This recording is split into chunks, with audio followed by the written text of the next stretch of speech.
And I know some of you are thinking, I would follow Jesus too if he were to do something like that in my life.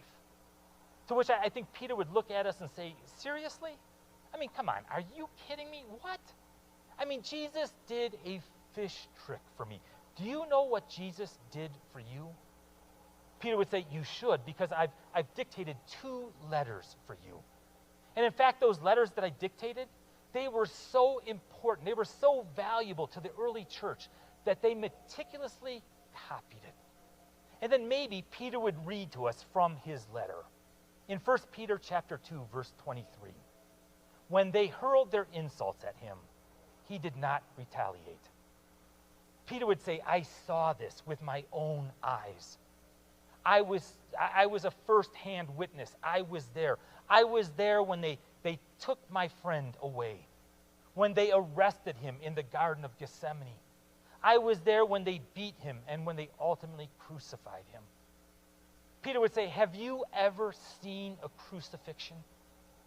I have. Have you ever smelled a crucifixion? Have you ever heard a crucifixion when grown men cry out in agony and pain, calling for their mothers?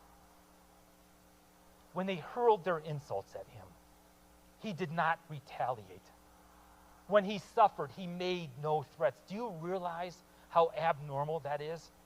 Most people, when they were being crucified, they would call out curses upon those who were doing the crucifying. Instead, Jesus entrusted himself to him who judges justly. Peter would say Jesus was innocent. He did nothing wrong. To us, this is the most unjust act imaginable.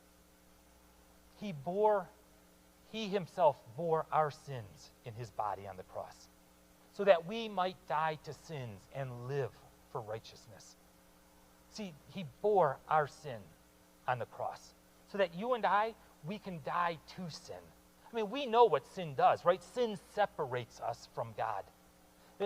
Because of sin, we cannot stand in God's presence. Because of sin, we could not have everlasting life, because heaven is perfect, and we're not. We're sinful.